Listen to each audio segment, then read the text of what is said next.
Qu'est-ce que le souchet et comment l'utiliser en cuisine? C'est ce que je vous propose de voir ensemble dans cette vidéo. Je vous présente le souchet, également appelé la noix tigrée. Une appellation trompeuse car il ne s'agit pas d'une noix ni d'un oléagineux mais de rhizomes, comme le gingembre ou encore le curcuma, mais qui portent de petits tubercules. Côté nutrition. Le souchet contient plus d'oméga 9 que l'huile d'olive et plus de potassium que la banane. À croquer en lait ou en farine, il stimule l'absorption de calcium et regorge encore de vitamines B8, C, E, d'acides aminés comme l'arginine et d'antioxydants.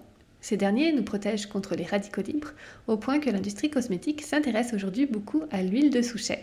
Source de fibres et d'oméga 3, fort d'un apport non négligeable en fer et en magnésium, ce concentré d'énergie est devenu un incontournable de l'alimentation vivante. Sa teneur en zinc et quercétine en fait un allié du système immunitaire particulièrement intéressant en cas d'allergie. C'est également un aphrodisiaque. L'une des nombreuses vertus du souchet est de contribuer au bien-être intestinal.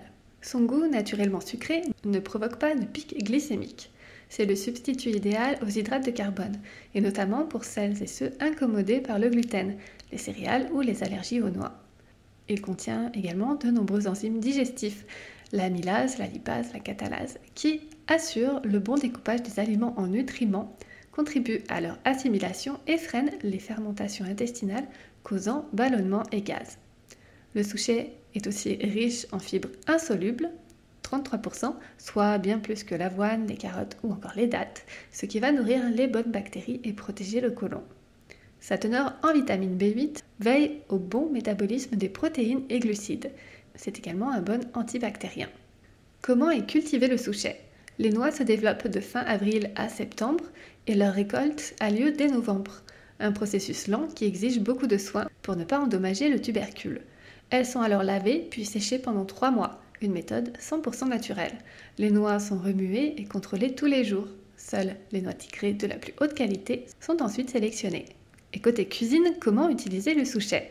Pour couper court aux fringales de sucre ou réduire la consommation de céréales et de farine industrielle, le souchet est le super aliment incontournable et permet de réaliser facilement de délicieuses boissons végétales. Son goût naturellement sucré rappelle l'amande et la châtaigne, tandis que certains y trouveront un goût de noisette.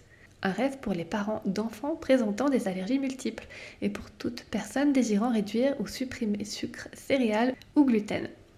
Ses usages sont multiples, en noix entière ou effilée.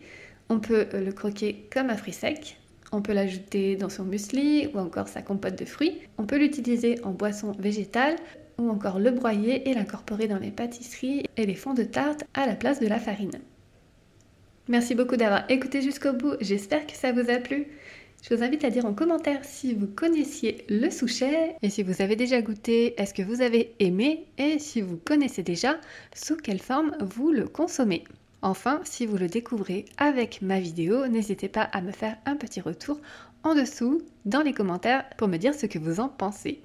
N'hésitez pas à liker et à partager cette vidéo à toutes les personnes que cela peut intéresser. N'oubliez pas de vous abonner à ma chaîne YouTube pour être tenu au courant de toutes les nouveautés. Et moi, je vous dis à très bientôt. Et d'ici là, prenez soin de vous.